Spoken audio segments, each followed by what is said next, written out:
front desk.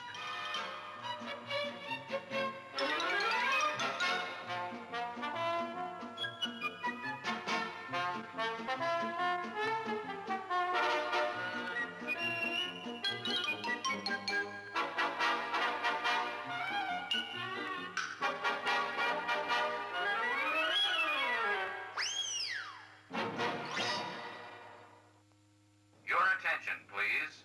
Congenial Airlines Flight 207 has been delayed by air traffic congestion. The new revised estimated departure time will be announced in 2 hours. Thank you. Many of us, too many perhaps, can sympathize with Mr. Average Traveler. As more and more people depend on air travel, more and more barriers seem to appear. But here, midway between Dallas and Fort Worth, we're taking positive action to remove those barriers. I'm standing in the middle of the world's largest air center. From here, you can only see the shape. You cannot begin to absorb the immensity or the significance of what will become one of the most immense, one of the most significant works of man in the entire world. As you can see, we're well along with the construction of the Dallas-Fort Worth Airport. And by now, you can begin to appreciate the vast scale of this project. It covers an area of more than 17,000 acres. That's larger than all of Manhattan Island. Our airport is located in the center of the mushrooming Dallas-Fort Worth area. That's Dallas off to the east, about 17 miles from where I'm standing. And over there, about the same distance, is Fort Worth, where the west begins. Getting a feeling of magnitude now? You're looking at a 2,500 square mile chunk of growth potential, and our Dallas-Fort Worth Airport sits square in the middle of it.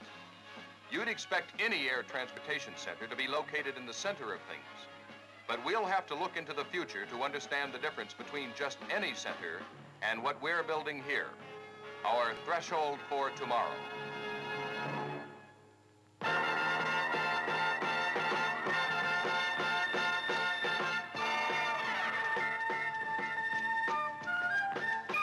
Not every geographical area has all it takes to build a new gateway, a threshold for air transportation. The very first thing you've got to have is a need, a growth potential. It's our place on the map which makes air transportation so important for us in the first place. Nationwide, only 14% of all businesses can ship their goods by air. Here, the figure is closer to 40%. The same with people. We're 7th in the nation today in personal air travel with the highest percentage of passengers per capita of any city. But with our present facilities for air travel and air cargo, that rate of growth would slow down and stop sometime in 1973. That's when we would reach the saturation point of about 8 million passengers a year. That would mean frozen progress. Frozen progress means a frozen economy. It's estimated that without the new airport, we would lose as much as $2 million a year in direct airline revenue. Indirectly, by 1975, without the new airport, we would be losing at least 15,000 jobs and over $200 million in purchases tied to air travel.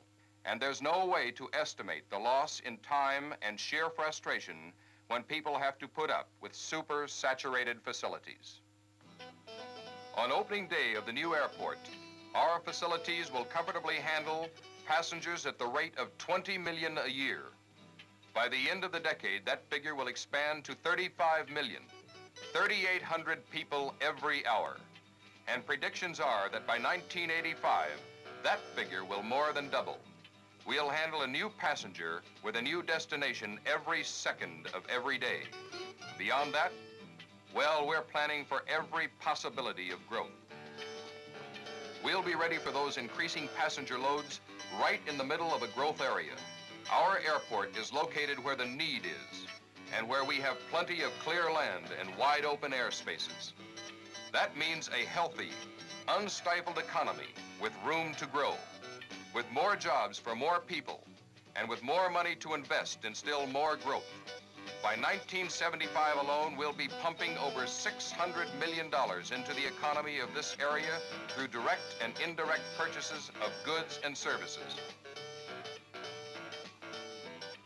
During that same year, some 25,000 people will be employed on the airport site, with another 25,000 working near the airport in support occupations. And that's just the beginning of our growth potential. It's an ideal location, economically and geographically, and it's happening now. A project of this size, affecting many cities and towns, must have total community support. The citizens of Dallas and Fort Worth showed their support by providing funds augmented by federal grants to buy the vast acreage required. And that's all these people will ever spend. All construction and operating costs will be financed by direct airline fees and airport revenues. Citizens of the Mid-Cities communities demonstrate their support in a multitude of ways, most particularly through the North Central Texas Council of Governments, led by an elected group of civic leaders representing local government in 16 counties.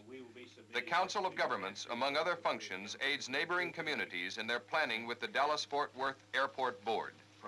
This 11-member airport board was created in 1965 through an unprecedented cooperative effort of the Dallas and Fort Worth City Councils. It is the coordinating body, the cement that binds together the many diverse elements needed to plan a project of this magnitude. These men have, through their staff, directed the efforts of a multitude of architects, engineers, special consultants, and have coordinated the airport's massive construction job, a job that will take over 8 million man-hours just to complete the opening phase. In a very real sense, the success of the Dallas-Fort Worth Airport is theirs because without the council and the drive of these significant Dallas-Fort Worth community leaders, the airport, even today, would be only a dream. The airport board selected Tom Sullivan as executive director of the airport staff. From the very beginning, effective planning has been his hallmark.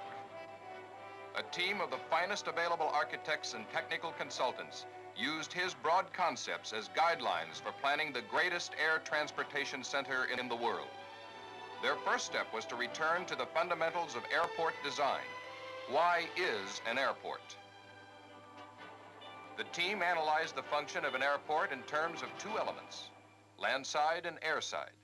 Landside takes care of the passenger's needs until he boards the airplane. It is the road he drives on, the place he parks his car, and the building where he buys his ticket, checks his bag, eats a snack, and boards his airplane. Airside is the aircraft and its need for runways, taxiways, fueling, maintenance, and baggage handling. The passenger is generally expected to walk the bridge between landside and airside. In the beginning, it was a short bridge because airplanes were small and the terminal building only had to accommodate a few people.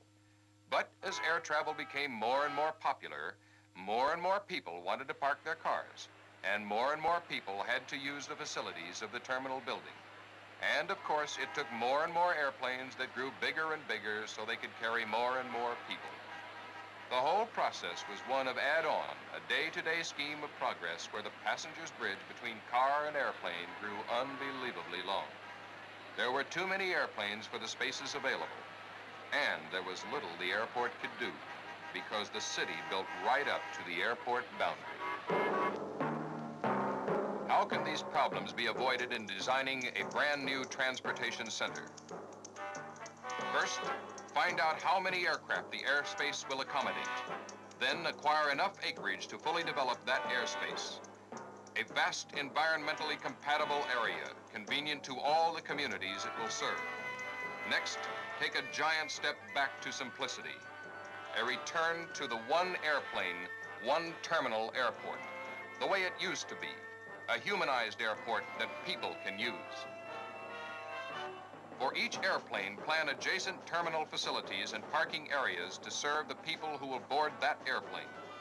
Develop a flexible, modular terminal, built small for small airplanes and large for larger airplanes, and easily expandable to handle the giants of the future. Then arrange the individual terminals in a half-circle shape for most efficient use of space, and to provide more clear area for aircraft movement around the parking ramps. Plan for more terminals and more aircraft to be added as needs dictate, building up gradually into the basic half-loop shape. Lay these out on either side of a broad, high-speed parkway with access roads to carry the passenger's car directly to the parking area for his terminal. Reserve the large park-like areas enclosed by the terminals for future facility needs to provide flexibility for future design. For example, locate on one of these areas a 400-room hotel within easy walking distance of automated transportation to the aircraft terminals. Provide an automated transportation system to tie it all together, a means to carry people, baggage, trash, and materials from place to place quickly and automatically. Design the runways and taxiways for maximum efficiency and safety. Finally, for good sound ecology, add thousands of trees and shrubs and acres of grass, making a prairie into a park. The result is an ideal relationship between landside and airside functions, with a system of movement so smooth the passenger is hardly aware of the vast dimensions. It's big, yet simple. The planners made it easy for the passenger to get to his airplane. The airplanes can really serve the passenger, and the whole is compatible with the communities it is designed to serve. Compare the scope of what we will have here on opening day to what exists now at Love Field, at Chicago's O'Hare International, and at John F. Kennedy in New York. It's big, with plenty of room for opening day, and an opportunity for virtually unlimited growth. The creation of this growth potential by the two cities and the airport board opened an opportunity for a group to market the potential of this 8-county region. The chambers of commerce of this region created a group called the North Texas Commission, and they in turn created the idea of the Southwest Metroplex, and our new airport is one of its biggest attractions. They're selling the Metroplex not only to the United States, but to the whole world because of our potential as an international trade center.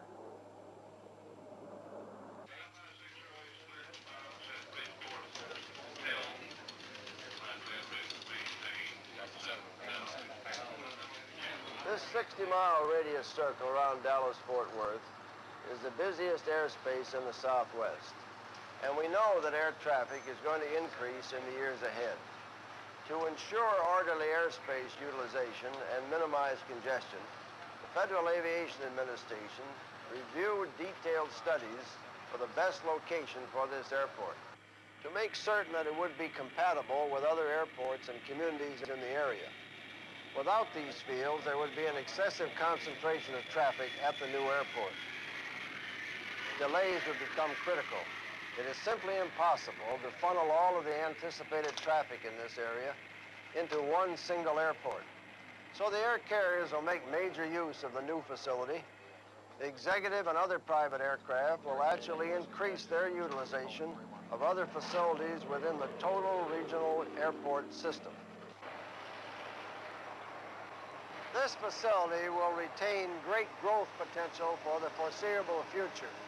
Detailed simulator studies and computer projects have already shown that it will have the capacity, when fully developed, equal to the combination of the 3 New York City airports, which currently are recognized as the greatest center of air activity in the world. All of this means fewer delays and more safety for passengers. Historically, aircraft and airborne equipment have progressed at a much faster rate than the systems which support them. And by far, the most important ground support system is the airport. We feel that our efforts are reflected in the development of the new Dallas-Fort Worth Airport. Its planners have incorporated almost all the safety features we've recommended for so long. For instance, the attention being given to runways, taxiways, airport lighting, and the directional sign system. From the operational standpoint of the professional pilots, the new Dallas-Fort Worth Airport will be one of the world's finest aviation facilities. The aircraft system of roads, the runways and taxiways is a major design factor here. We're truly building for the future at the Dallas-Fort Worth Airport. Giant 747 aircraft and C-5A type cargo ships will be followed by even larger and heavier aircraft. These giants will require runway length, width, and thickness beyond the capability of almost all existing airports. The first two primary runways here will provide more than adequate length for any existing aircraft in 1978. Later, as required, they can easily be lengthened for bigger aircraft. Someday, we may see rocket-powered passenger aircraft. They'll be able to use our new airport because two runways will be available considerably longer than commercial runways today. Provisions have been made for widening and thickening the concrete areas with minimum effort any time expansion is needed. On opening day, this runway, taxiway, and apron system will contain enough concrete to pave a 4-lane highway from Dallas to Oklahoma City, 210 miles. Concrete to carry people, and concrete to carry aircraft and cars. The first link between people and aircraft is a system of roadways. How would you like to join me on a trip into the future? It won't be a long trip, but like all time travel, it will involve some fantastic sights. Ready?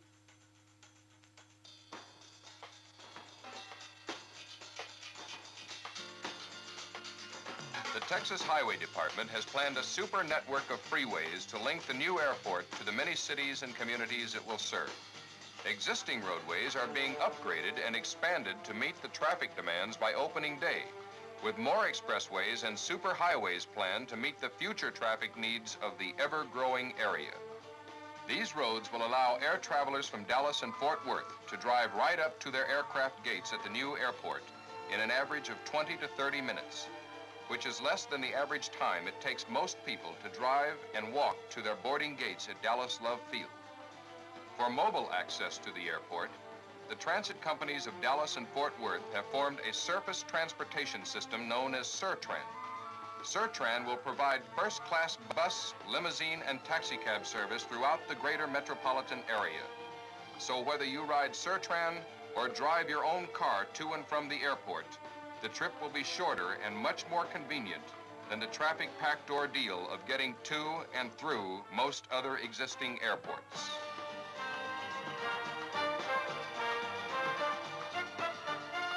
We are now driving north on the airport's International Parkway. This parkway goes through the center of the airport and connects with major freeways on both the north and south ends. Accessibility and smooth traffic flow is just one of the many excellent design features of this airport. Signs like these take all the confusion out of driving. That bridge ahead allows aircraft to get from one side of the airport to the other. There's one located at both the north and south ends of the airport. They double the efficiency of the runway and taxiway system.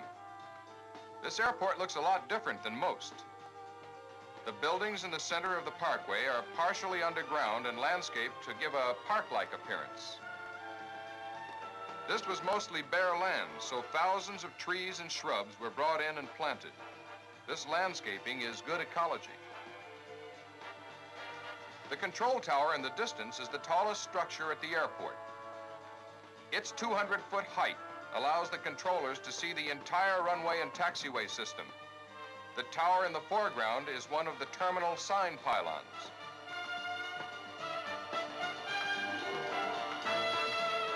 Here's the turnoff for our terminal.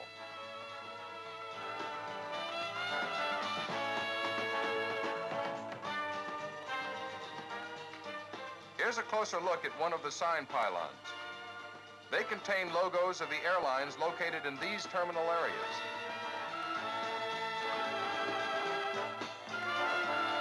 These signs in the road system make it very easy to find exactly the place you're looking for. We turn left here and enter the terminal on the lower roadway.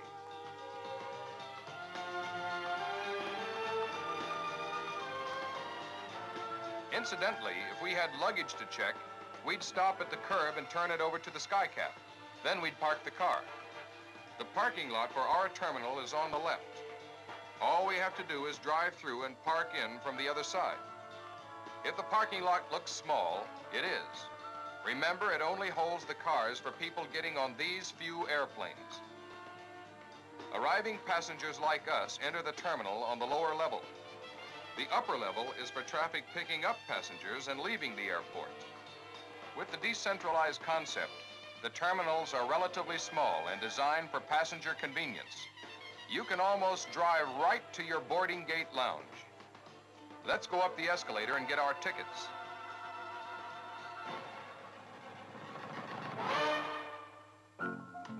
The modular plan lets each airline decorate and arrange things the way they want, but passengers generally can expect to find the same services in the same place in every terminal. We pick up our tickets right over there. Morning. Good morning. May I help you, sir? I'd like a ticket on flight 2001. All right. Flight 2001 now boarding through gate 7, sir. Thank you. Thank you. Let's go over to the boarding area. This boarding lounge is designed so another floor can be added on above. That way they can easily accommodate airplanes of the future that will have several levels of passenger seating. Incidentally, from the entrance door to this lounge, we've only walked 120 feet. We could walk almost twice that far down the aisle of a 747. Let's get our boarding pass. Morning, sir. Good morning. No long tunnels to walk through to get to your airplane. Everything is designed for passenger convenience and comfort. Okay, sir. Flight 2001 is now boarding. Have a nice trip. Thank you. Ready to go aboard?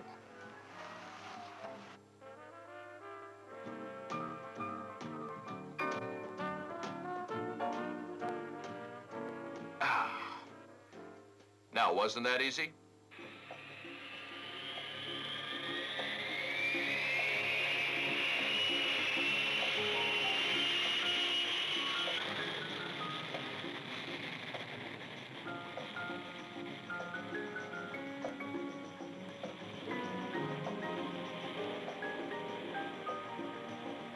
If you think this is fantastic, remember, you're only looking at 1973. Remember that growth potential we've been talking about? It will happen in easy, orderly steps as the need develops, not all at one time. As the passenger load grows, we'll add to the number of aircraft gates in their terminal facilities. More and more aircraft and bigger and faster aircraft will mean more and longer runways. All the planning has already been done. Runway and taxiway additions will be as simple as building them. Eventually, there will be separate facilities for short takeoff and landing aircraft. They'll have their own runways and buildings. Executive and business aircraft will have their own separate runways and facilities. You know what's a big part of our future planning? Air cargo, that's what. Right now, with our present facilities, we're handling more air cargo at Love Field than most other airports. The only ones that beat us today are Atlanta, San Francisco, and Chicago. Look down there at the turn of the century. Facilities to handle 200 air freighters as big as today's C-5As, loading and unloading at the same time. We'll be handling more air freight tonnage than all the shipping tonnage of the Port of New York, more than all 13 Texas seaports. By the year 2000, over 200,000 passengers a day will be using this airport. We'll be ready for them with terminal space to load and unload more than 230 super jumbo jets at one time. Long before that, the airport will be an important stop for a rapid transit system that will move people and goods between the cities of the area at tremendous speeds. We're looking ahead to the day when every foreseeable airport-related function will be accommodated within the airport boundaries. If you will recall, we left from this terminal. Now let's see what happens when we return on a different airline that is located at this terminal.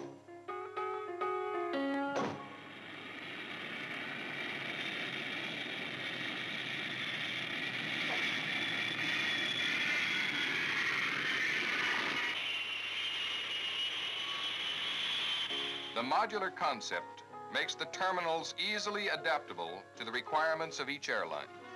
For example, this airline has several larger boarding areas with fan-like walkways to the gates, whereas the others generally arrange their terminals with separate ticket, baggage, and boarding areas for each gate position. The decentralized terminals make it convenient for the passenger whether leaving or arriving. The baggage pickup area is always just a few steps from the upper level roadway or the AirTrans station. An AirTrans station is located conveniently in every terminal, just down the escalator or elevator. Since we left our car at the departure terminal, let's take a ride on AirTrans to pick it up. You can ride AirTrans from just about any place in the airport to any other place you want to go. And as airport facilities expand, AirTrans routes will grow with them. Here's our car.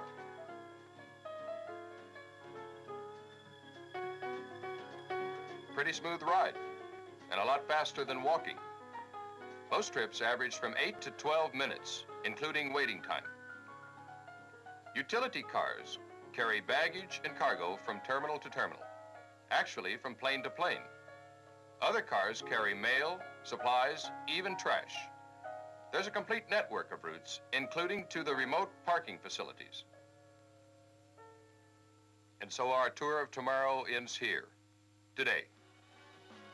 We're planning and building a part of our future that few areas can ever hope to know. In 1973, we'll have something here to offer the world like nothing it has ever seen. And that will be just the beginning.